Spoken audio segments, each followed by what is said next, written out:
이 새해를 맞이할 때 샤나 토바라고 하거든요. 샤나는 1년, 2년 할 때 말이고요. 토바는 토부의 여성형인데 토바. 좀 더 말을 붙이면 샤나 토바 우 메투카 하면 이제 메투카는 달콤하다는 뜻이에요. 새해는 좋은 해가 되길 바랍니다. 그리고 달콤한 해가 되길 바랍니다. 이 젖과 꿀이 흐르는 땅이라는 건 되게 영적인 의미가 많거든요. 사실은 하늘 에덴에서 흘러내려오는 강이 이렇게 있는데 그 강의 특징이 뭐냐면 이 강이 가는 곳마다 젖과 꿀이 흐르게 하는 강이다 이렇게 돼 있어요. 근데 하늘 에덴에서 땅으로 흘러내린 이 강은 눈에 보이는 강을 말하는 건 아니죠. 눈에 보이진 않아요. 하지만 그 강이 흐르면 이상하게 열매가 맺어지는 거죠. 뭔가 달콤함이 느껴지고 나도 달콤하고 그 강이 흐르는 그 근처에 누가 오면 사람들이 달콤함을 느껴요. 임재를 느끼고 그리고 열매가 맺어져요. 뭔가 결과물이 생겨요. 아웃풋이 생기고 결과물이 생기고 그동안 안 되던 게 갑자기 뭔가 되기 시작하고 뚫어지기 시작하고 이런 것들이 바로 이 하늘로부터 흐르는 이 강의 특징이에요. 우리는 지금 이 시간에 이 야밈 노라임 기간을 보내고 있습니다. 히브리 말로 야밈 노라임이 바로 여호와의 크고 두려운 날 할 때 그 경외로운 날 할 때 그 경외로운 날을 말하는 거예요. 소선지서에서 여러 번 언급되고 있는 그 기간인데 사실은 소선지서에서 이 여호와의 날, 여호와의 크고 두려운 날 이 이야기들을 우리가 쭉 읽으면서 우리 안에 이해되어지는 장면은 뭐냐면 그럼 바로 인자가 다시 오시는 날이에요. 다시 말하면 예수님께서 다시 오시는 날이에요. 예수님께서 재림하시는 날이에요. 그런데 그 어떤 이에게는 그 날이 너무너무 영화로운 크고 영화로운 큰 날이 되는 거예요. 근데 어떤 이에게는 그 날이 두렵고 떨리는 때로는 공포의 날이기도 한 거예요. 예수님이 다시 오시는 그 재림 직전에 사탄이 그 예수님의 재림을 막아보겠다고 예수님이 다시 오셔서 이 땅의 토지 문서를 원래 이것은 주님 것이었지만 근데 아담 이후로 아담이 죄를 지었는데 땅이 저주를 받고 만물이 지금 신음하고 있잖아요. 다시 말하면 이 회복된 하나님의 자녀, 부활의 자녀로서 하나님의 자녀들이 나타나서 이 땅을 회복시키고 이 땅, 이 예루살렘뿐만 아니라 이 이스라엘뿐만 아니라 이 온 전 세계를 젖과 꿀이 흐르는 땅이 되게 하기 위해서 하늘에서부터 오는 이 에덴의 강이 흘러서 적셔진 사람들 그리고 그 생명으로 충만한 사람들이 이 땅에 살아갈 때 이 땅이 행복해지고 이 자연 만물이 행복해하고 자연 만물이 그동안 탄식하며 기다리던 하나님의 아들들이 드디어 부활의 자녀로서 하나님의 아들들이 드디어 나타났구나 하면서 이 만물이 땅과 바닷물이 기뻐 외치네 주 행하신 놀라운 섭리 땅의 모든 끝이 주를 경외하리라 선하신 하나님 귀한 생명 주신 나의 창조자 주님만을 송축하리라 빛난 영광 중에 다시 오실 왕 영원히 찬양해.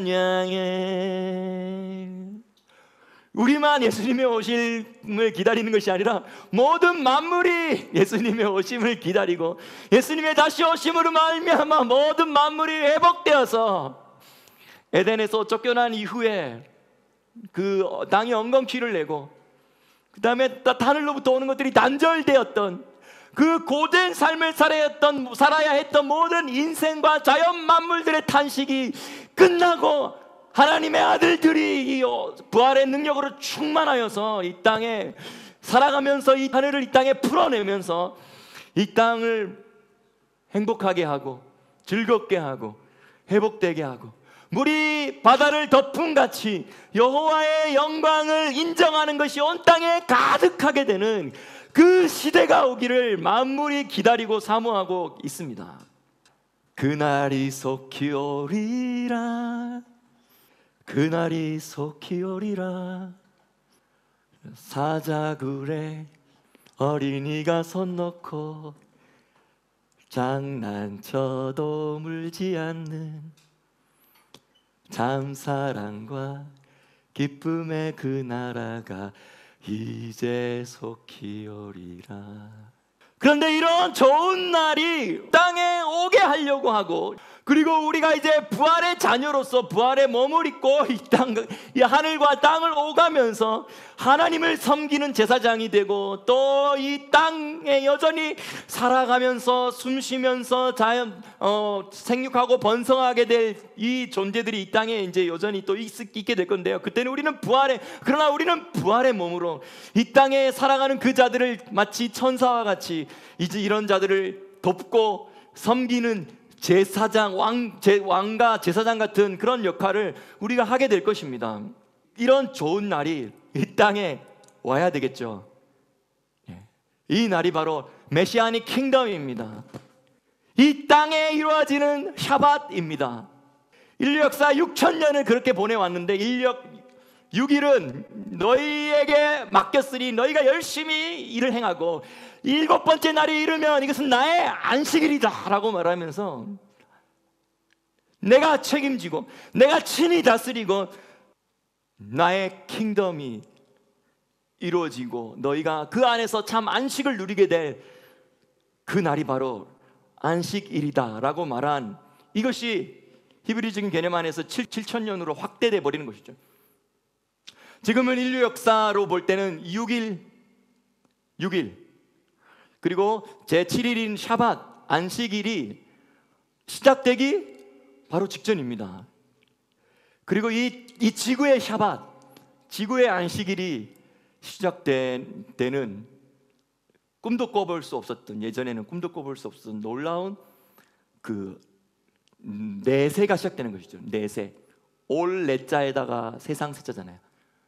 올 내자에 다 우리가 한글 성경에는 내세라고도 표현되기도 하고요, 오는 세상이라고도 표현되기도 합니다.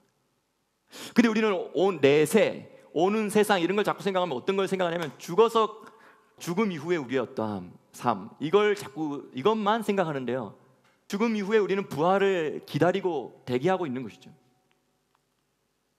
그리고 나서 그 6번째 날이 딱 끝나고 7번째 날이 시작되기 그 직전에 우리가 부활할 것인데, 그 부활하고 나서 우리가 또 살아가게 될 그것이 바로 내세입니다. 성경에서 말하는 내세예요. 그것이 오는 세상이죠. 영어로는 world to come이라고 하고 히브리어로는 올람 하바, 오는 세상이에요. 아담부터 시작해서 홍수까지 1656년이 지났는데, 그리고 나서 300년이 좀 더 지나서 아브라함이 태어났죠. 그러니까 아브라함은 아담부터 시작해서 2000년 후에 태어난 거예요. 그리고 아브라함 1000년 후에 다윗이 태어났죠. 그리고 다윗 1000년 후에 예수님이 태어났죠. 예수님이 태어나시고 죽으시고 부활하시고 승천하신 후에 지금 약 1991년이 지났습니다. 교회가 시작한 지 1991년이 지났다는 것이죠. 어쨌든 예수님 이후에 2000년이 지나면 이제 지구의 7000년째가 시작되는 거예요. 여기는 약간의 시간의 오차가 분명히 있을 거라고 예상이 됩니다. 분명한 건 너무 가깝고 이 일들을 경험하는 것이 바로 우리 세대가 될 거라는 것이죠. 아담부터 시작해서 노아 홍수까지 에덴 동산에 시작했던 아담의 삶이 에덴 동산에서부터 쫓겨났어요. 그리고 나서 점점 죄악과 혼란과 음란과 불의, 삐뚤어짐, 왜곡됨, 이것들이 계속 땅에 증가했어요. 그리고 나중에는 노아 한 사람밖에 남지 않을 정도로, 노아와 그 가족들만 구원받을 수밖에 없는 정도로. 그때 당시 노아 홍수가 있었을 때 세계 인구가 얼마나 되는지 모르겠지만 만약에 100억이었다라고 하면 맞죠? 100억에 한 명밖에 하나님의 눈에 의롭게 보이는 사람이 없었던 시대를 노아는 살아간 것이죠. 노아가 비록 믿음이 좋았던 사람이지만 홍수 이전에 거의 900살까지 살던 그런 시대에 살다가 홍수 이후에 갑자기 지구 환경이 너무 바뀌어버렸죠. 지형도 많이 바뀌었겠죠. 그리고 사람들의 수명이 확 떨어지고, 그러면서 노아는 그 이전 시대도 살아보고 그 이후 시대도 살아봤는데, 그 이전 시대에 죄악은 많았지만 그래도 자연 환경이나 이런 생명의 수명은 꽤 길었는데 다운그레이드 된 거예요. 한 단계 떨어졌어요. 한 단계, 여러 단계 떨어졌겠죠. 떨어진 그 시대를 살아갑니다. 노아가 홍수 이전에, 홍수 후에도 또 다른 이런 세상이 있을 걸 생각이라도 해봤을까요? 상상이라도 해봤을까요? 근데 노아가 생각했던 홍수 이후에, 상상도 못했던 홍수 이후에 그 세상은 아주 많이 다운그레이드된, 낮아진 시대였어요. 그런데 똑같은 입장에 생각해 봅시다.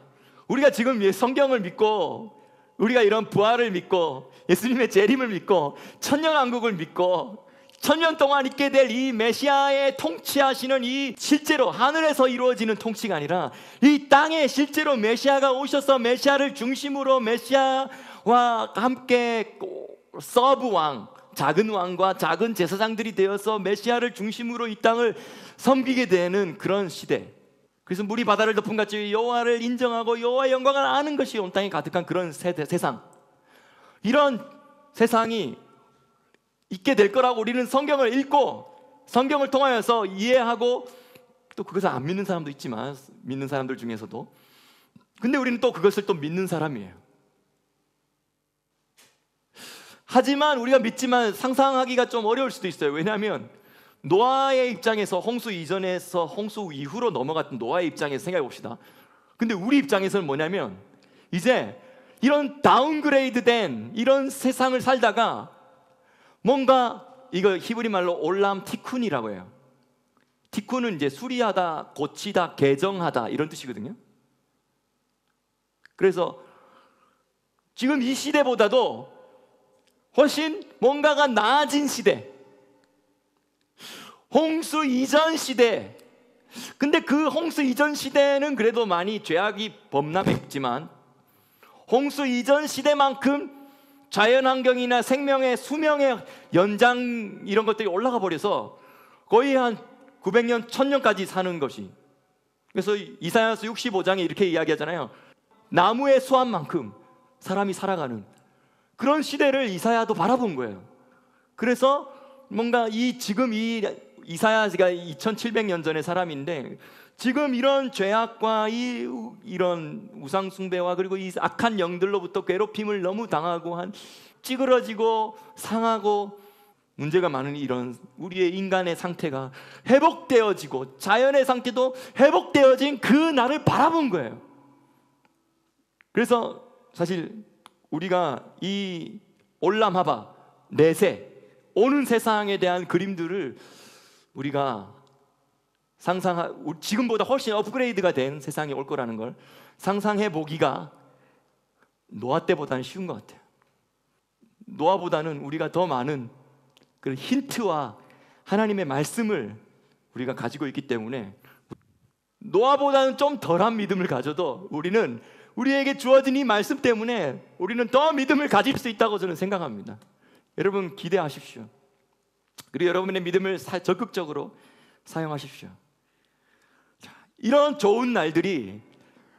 업그레이드된 세상이 오겠다고 하는데, 예수님이 진히 통치하시는 그런 세대가 오겠다고 하는데, 사탄과 악한 영들이 가만히 있을 리가 없는 거죠. 무슨 수를 써서라도 끌어내리려고 하는 겁니다. 첫 번째는 그러한 시대로 이 시대가 못 들어가도록 끌어내리려고 하는 거예요. 그러한 시대가 시작되더라도 그러한 시대에 참여하는 자들이 적게 되도록 사람들을 끌어내리는 거예요. 그래서 지금 우리가 맞이하게 될 이 앞으로의 이 10년, 20년, 모르겠어요. 길면 30년, 50년까지 갈지는 모르겠지만, 그 어느 시대보다도 정말 악하고 음란하고 불의한 시대가 될 것입니다. 일그러지고 왜곡된 시대가 될 것입니다. 진리를 말하면 진리를 오히려, 여러분 그런 거 많이 느끼지 않으세요? 진실되고 진리인 것을, 사실인 것을 말하면 사람들이 의심을 하면서 받아들여요. 그것 좀 확인해 봐야겠다.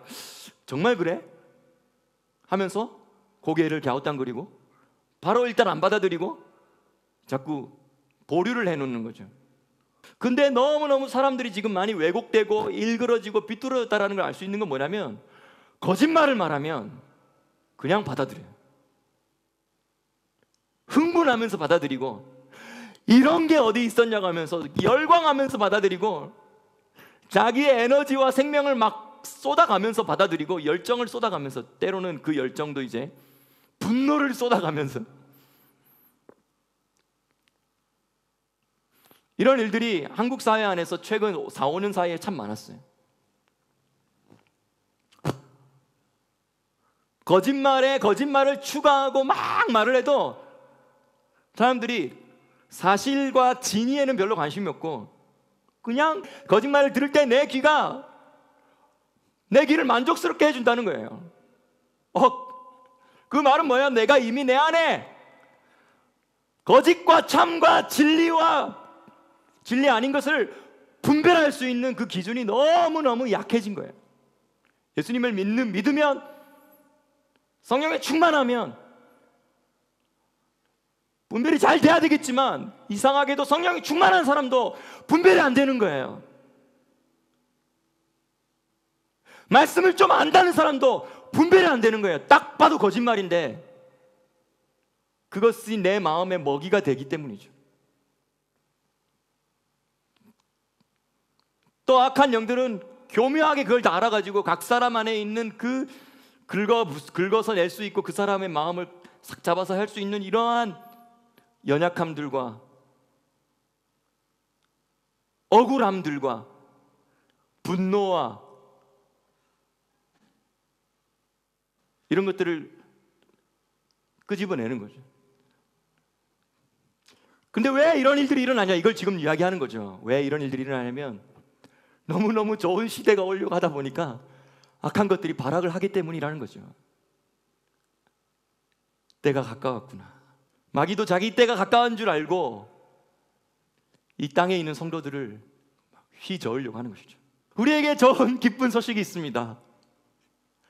올해는 아니지만 우리가 좀 더 봐야 돼요. 세상의 징후들을 좀 더 봐야 돼요. 지금 일어나고 있는 이 모든 세상의 징후들은 그냥 이제 앞으로 이렇게 될 수 있으니까 너희들 잘 보고 이제 마음 단단히 준비해라, 이 정도의 수준이지, 지금 이걸 보고서 이제 막 예수님 뭐 내년에 재림한다, 7년 후에, 아직까지는 저는 아닌 것 같아요. 아직까지는 갈 길이 멀어요. 하지만 이런 일들이 되는 것을 보거든 너의 머리를 들라, 너희의 구속의 때가 가까웠느니라 라고 누가복음 21장에 이야기하고 있죠. 예. 그런데 이 모든 일들이 종합 세트로 다 일어나야 되고요. 그리고 이 모든 일들이 국부적으로 아니면 지역적으로 일어나면 안 되고 전 세계적인 현상으로 완전히 장악을 해버리는 것까지 우리가 보면 이제 됐구나라고 알 수 있는 거예요. 지금은 사실은 세팅을 지금 쫙 나가고 있는 상황이죠. 그래서 어떻게 보면 첫 번째인 요한계시록 6장의 첫 번째 인을 떼면, 내가 보매 어린 양이 7인 중에 하나를 떼시는데 그때 내가 들으니 내 생물 중에 하나가 우레와 같은 소리로 말을 합니다. 와서 보라. 이 한글 성경에는 오라만 돼 있지만요, 사실은 이게 오라 그리고 보라 이거예요. 한글 성경에 여기 반영이 안 돼 있습니다. 그 보니까 흰 말이 있고 흰 말 탄 자가 있는데 활을 가졌어요. 그리고 면류관을 받았어요. 여기서 면류관을 받았다라는 게 사실 원어 성경으로 보면 면류관을 썼다라는 것도 아니고요, 면류관을 이 사람이 가졌다라는 것도 아니고요, 그냥 면류관이 이 사람에게 주어진 거예요. 주어져서 이 사람이 이걸 어쨌든 면류관을, 다른 데서는 보통 성경에 보면 면류관을 쓴다고 돼 있는데 여기는 쓴다가 아니에요. 그냥 면류관을 받았어요. 면류관이 주어졌어요. 그리고 특징은 뭐냐면 나가서, 그리고 그 상태로 나아가서 이기고 또 이기려고 하더라. 이 단어는 뭐냐면 영어로 하면 subdue, 그러니까 억누르는 거예요. 압제하는 거예요.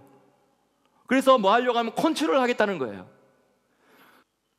오랫동안 교회는 이것을 잘못 해석해 왔는데요, 이 네 가지 인 중에서 첫 번째, 두 번째, 세 번째, 네 번째 인 중에서 이 색깔도 나오잖아요. 색깔이 네 가지 색깔이 나오죠. 그리고 이 네 가지 색깔 중에서 또 네 말이 나오고 그 말 탄 자가 나오고 그 말 탄 자마다 하나님이 허락해서 어떤 일들이 막 일어나죠, 땅에. 근데 첫 번째 인은 흰 색깔인데 이것은 이기고 또 이기더라, 압제하고 또 압제하고, 컨트롤하려고 하고 또 컨트롤하려고 하고, 뭔가를 억누르려고 하고 뭔가를 제압하려고 한다는 뜻이에요. 근데 오랫동안 교회는 이것을 복음의 전파라고 잘못 해석했어요. 제가 가지고 있는 많은 이 주석서, 성경 주석서의 많은 한 80%에서 90% 이상은 이거를 교회의 복음 전파라고 해석을 해왔어요. 왜 그렇게 해석했냐면, 지금도 많은 교회들은 이렇게 해석하기도 해요, 현재도. 근데 이건 잘못된 해석입니다. 왜 그렇게 해석했냐면, 이것은 중세 1000년이 넘게 유럽 사회에 로마 카톨릭이 나라들의 국왕들 위에 올라와 있는 그런 교황이 국왕들 위에 올라가 있었어요. 물론 자기들끼리 또 막 치고받고 싸우고 그런 내리기도 했지만, 그런 시대를 살아갔던 교회, 그때는 카톨릭의 시대죠. 어쨌든 그때는 아직 개신교가 시작되지 않았던 때니까 그런 시대를 살아갔던 그들의 입장에서 볼 때는 이거야말로 천년왕국이라고 생각한 거예요. 그래서 이게 바로 후천년설입니다. 지금이 천년왕국이구나 이렇게 생각한 거예요. 지금이야말로 천년왕국이구나 이렇게 잘못 생각한 거예요. 천년왕국은 이제 와야 될 건데도 자기들이 이미 그런 카톨릭이라고 하는 그때 당시의 교회가 그런 국가를 뛰어넘는 그 권위를 가졌기 때문에 그렇게 잘못 생각한 것이죠. 그렇게 잘못 생각하던 그들의 생각 속에서 이 첫 번째 인이 이기고 또 이기고 하면서 하는 이런 모습이 뭐로 해석됐냐면, 이거는 바로 교회가 복음 전파를 함으로 말미암아 이렇게 세상을 안 믿는 사람들과 복음을 반대하는 모든 자들까지도 다 그냥 덮어버리면서 교회가 복음 전파를 사명을 감당하는 거다라고 그렇게 해석을 한 거예요. 그런데 그러한 잘못된 해석을 개신교들도 그대로 받아서, 종교개혁자들도 그대로 받아서 한동안은 계속 그렇게 잘못 해석되어 왔고, 한번 잘못 해석된 것이 쉽게 바뀝니까? 그렇지 않죠. 그럼 여러분 이렇게 볼 수 있어요. 이것을 만약에 이 첫 번째 인의 흰 말과 흰 말 탄 자와 그 면류관과 그 이기고 또 이기려고 하는 이겨내려고 하고 이겨먹으려고 하고 막 압제하려고 하는 이런 모습들이, 이 옛날 이 카톨릭의 교회에서는 이것을 자기 교회라고 해석했다면 잘 해석한 거예요? 못 해석한 거예요? 한편으로는 잘못 해석했다고 지금 말했지만 사실은 잘 해석한 거예요. 자기들이 이 적그리스도적인 잘못된 생각을 가지고 압제하고 이겨내려고 하고 막 더 정복해내려고 하면서 이렇게 하려고 하는 것을 하는 거니까, 어쨌든 자기들은 그렇게 해석을 했다는 게 자기의 정체성을 뾰록나게 한 것이죠. 자기의 정체성을 드러나게 한 것이죠. 근데 여러분, 여기서 이기고 또 이기더라 하면서 그 앞에 보면 면류관을 받고, 여러분 지금부터는 제가 약간 조금 민감할 수 있는 이야기인데 이야기를 하겠습니다. 이 면류관이라는 단어가 이 요한계시록 6장 2절에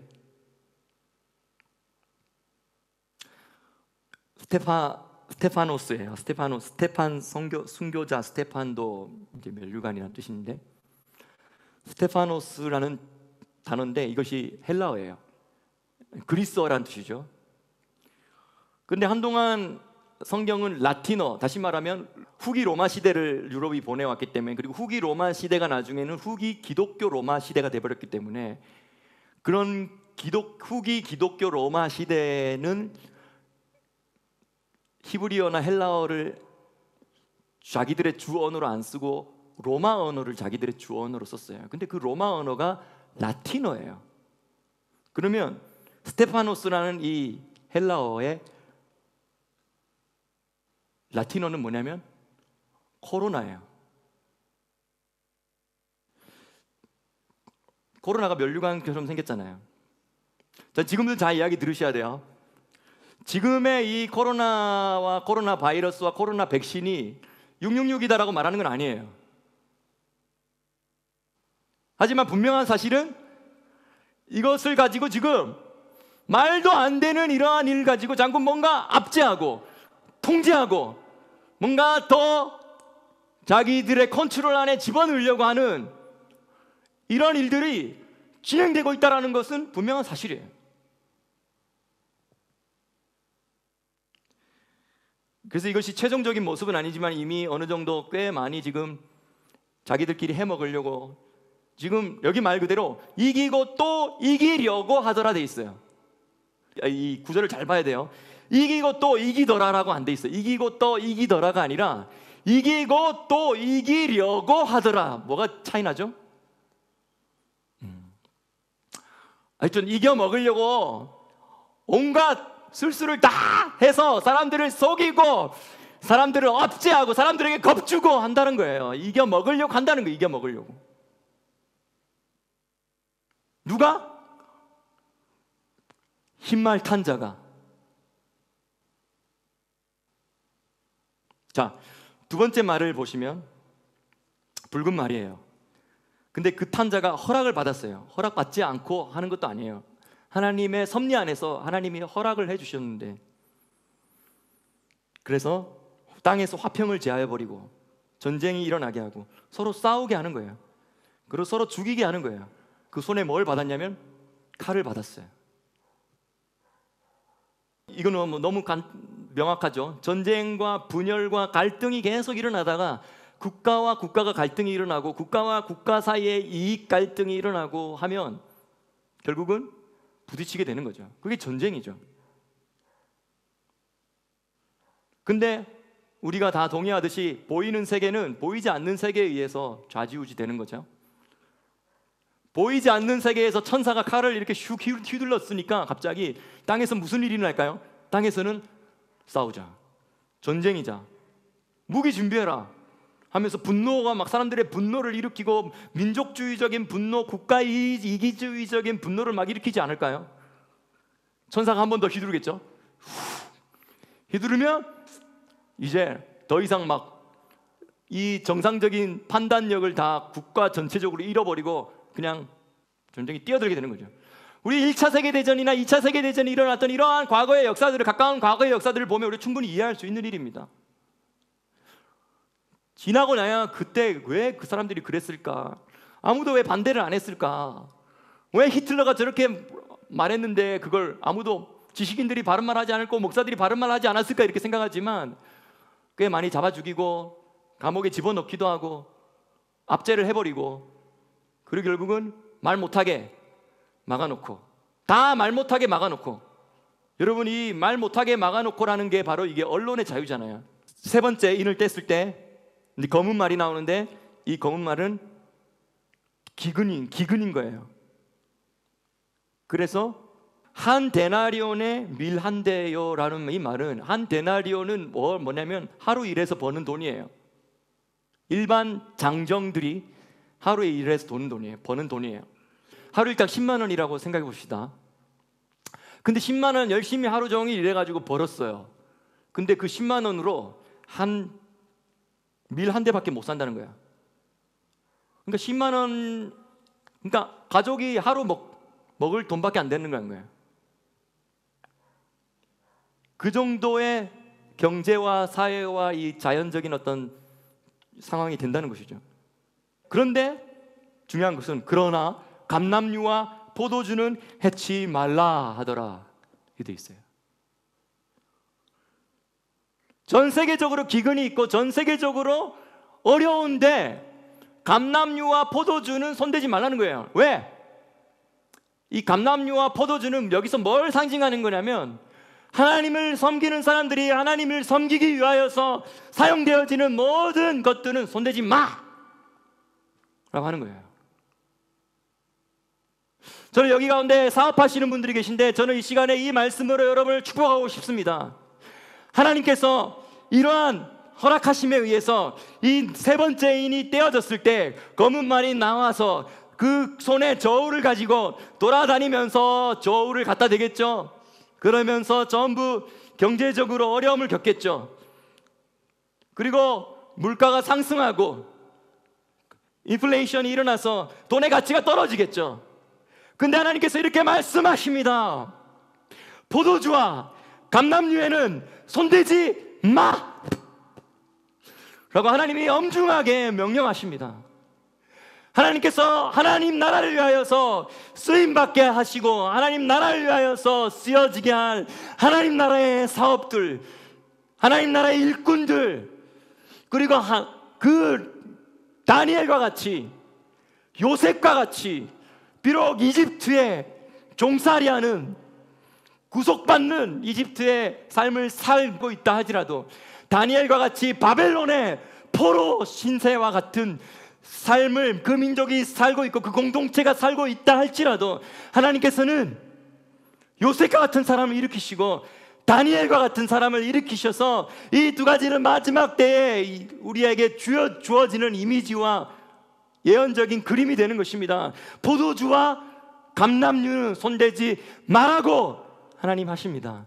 여러분들의 직장에서, 여러분들의 직위에서, 여러분들의 사업에서, 여러분들의 아이템에서 하나님께서 여러분들을 지키시고 보호하셔서 하나님 나라를 위하여서 쓰임받고 이 마지막 때에 일어날 구원과 대추수와 영원 구원을 위하여서 쓰임받는 그 일에 하나님께서 여러분들의 직장과 여러분들의 직위와 직업과 여러분들의 사업을 사용하시기를 예루살렘에서 예수님의 이름으로 축복합니다. 그리고 네 번째 인을 뗄 때 청황색 말이 나오는데 이건 녹색이에요.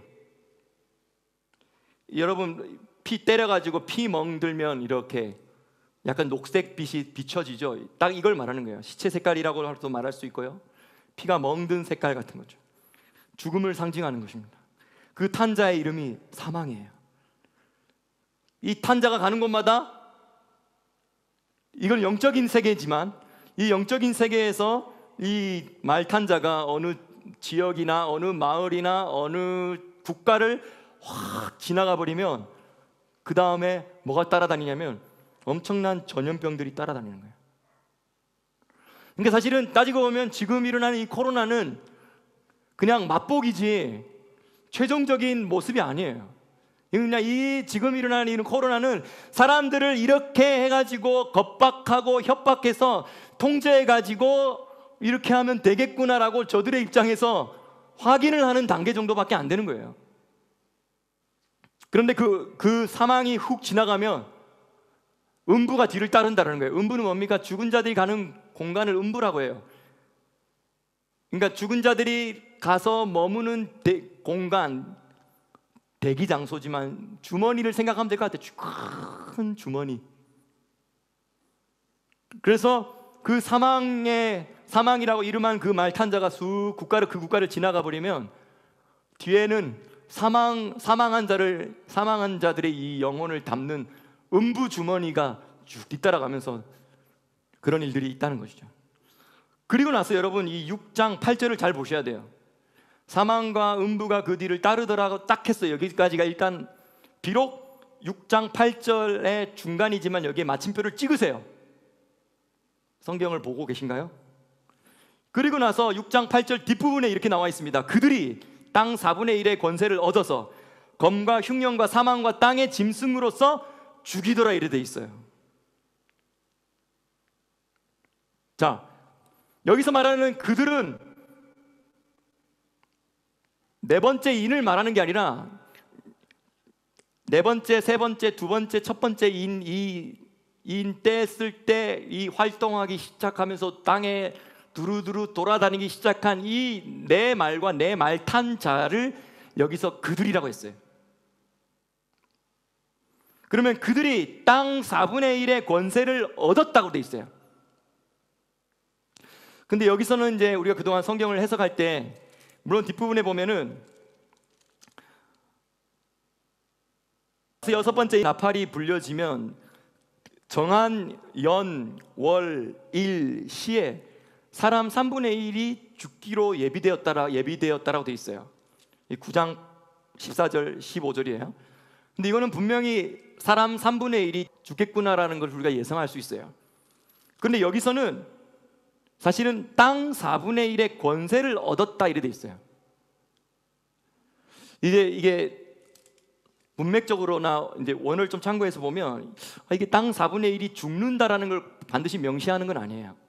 오히려 뭐냐면 그 이 네 말 탄 자들의 이 자기들 각자의 어떤 기능을 가지고 땅의 4분의 1에 대한 권세를 얻어버리는 거예요. 이걸 말하는 거예요.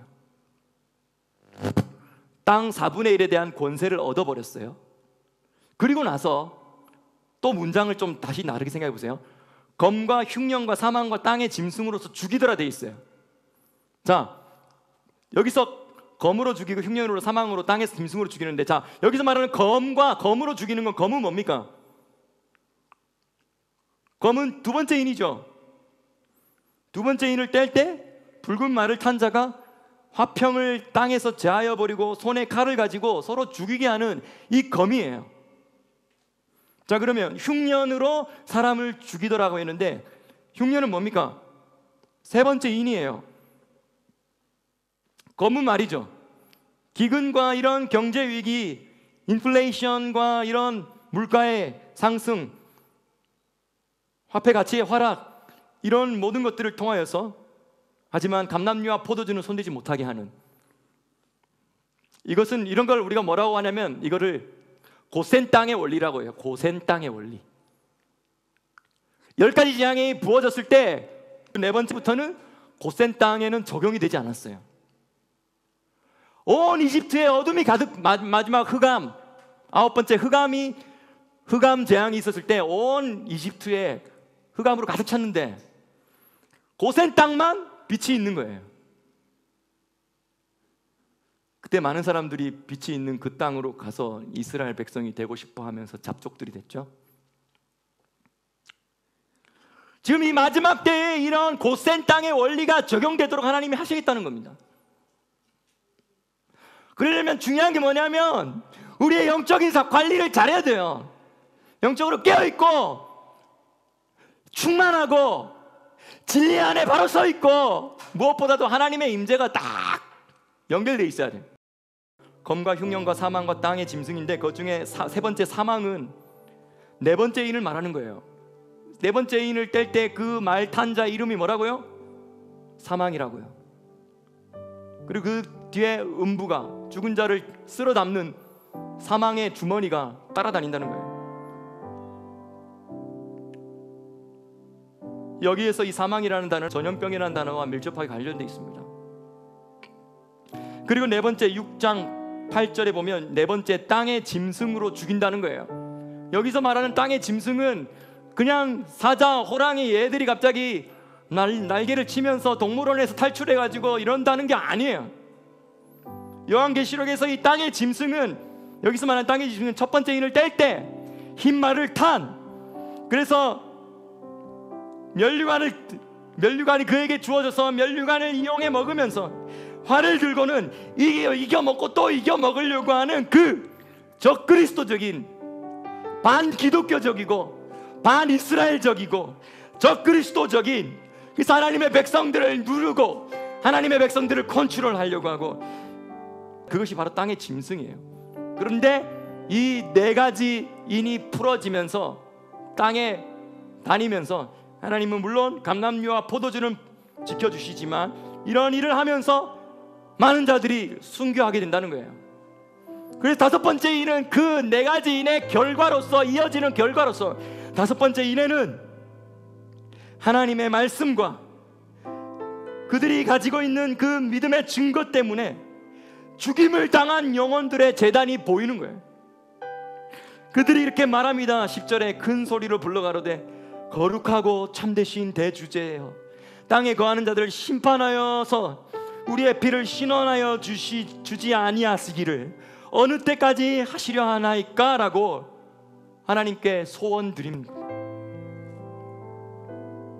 근데 이런 음성이 들립니다. 11절에 각각 그들에게 흰 두루마기를 주신다는 거예요. 깨끗하고 흰 두루마리를 주시면서 가라사대 아직 잠시 동안 기다려라. 그들의 동무들 종들과 형제들도 그들처럼 죽임을 받아 그 순교자의 수가 차기까지 기다리라는 거예요. 그리고 나서 여섯 번째 인을 떼면 하나님이 땅을 뒤집어 엎는 지진이 일어납니다. 그리고 엄청난 땅의 부흥이 일어나고 사람들이 예수님께 엄청나게 돌아오게 되는 대추수와 대부흥이 그때 일어납니다. 그것은 하늘이 쏟아 부어지기 때문에 가능한 것이에요.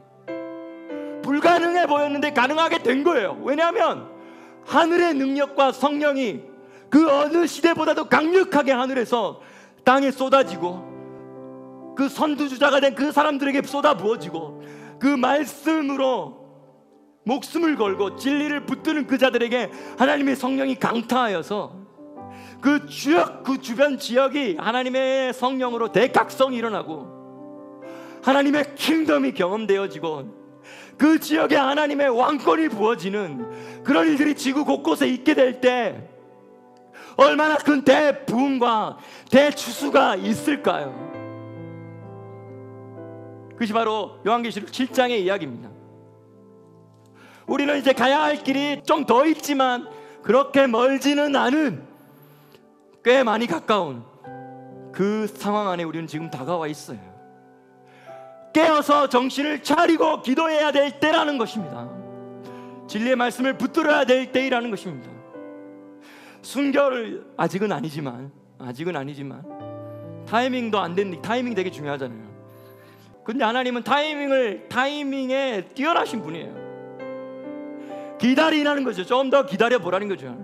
서두르게 나가가지고 그냥 아무것도 못하고 그렇게 하는 것보다는요, 목 날아가는 것보다는요, 좀 일단, 근데 우리가 어느 상황이 되면 이제는 저번에도 말했지만 어느 상황이 맞닥뜨려졌을 때 이제는 이건 내가 더 이상 싸우고 소리 지르고 외칠 때가 아니다 싶으면 우리가 스데반처럼 해야 됩니다.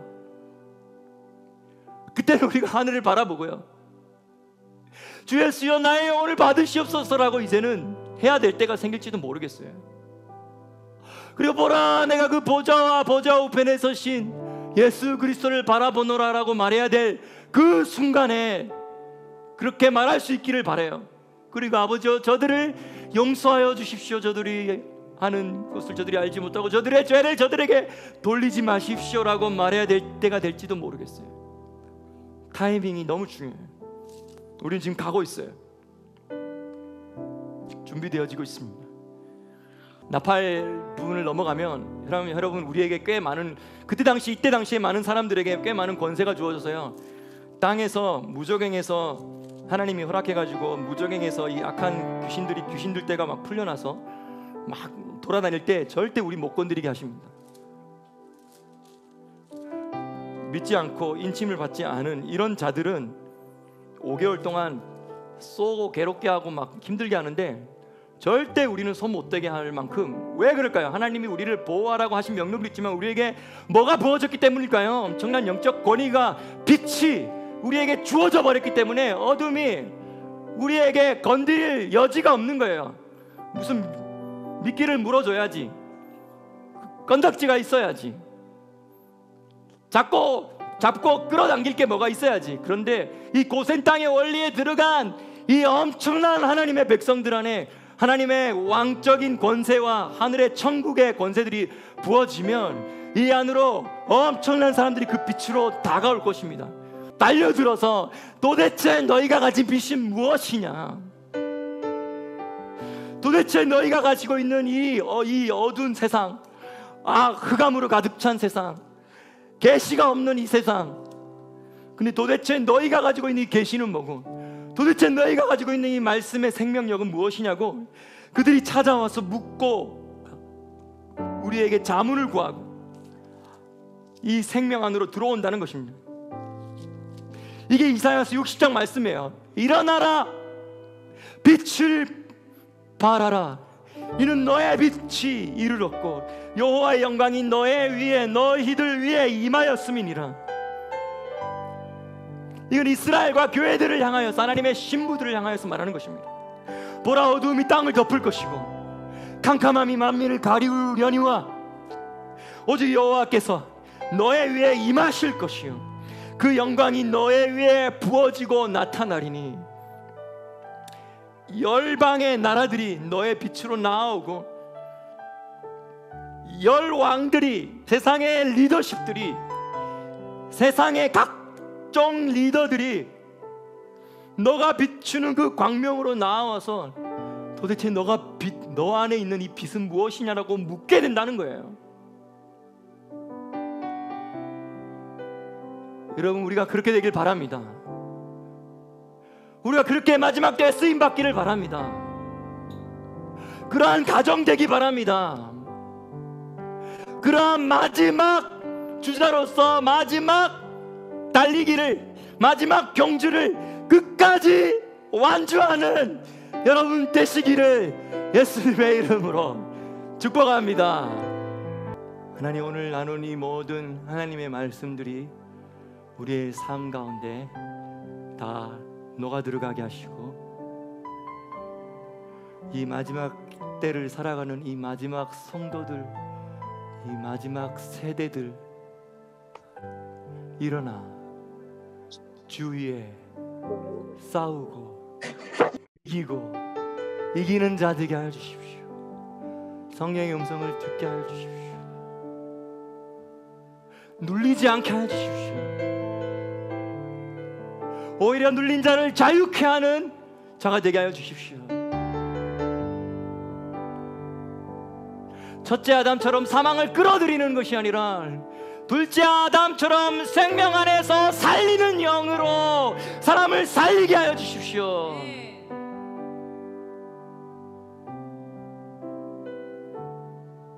끌어내림을 당하지 않게 하여 주시고 오히려 모든 악한 것들을 끌어내리는 자들 되게 하여 주십시오. 주님이 이미 주신 권세를 그렇게 사용하며 가는 곳마다 승리의 승전가를 울려 퍼지게 하는 우리 모두 되기를, 또 여기에 모이는 모든 진리의 집 패밀리 되기를 예수님의 이름으로 축복하며 기도하였습니다. 아멘.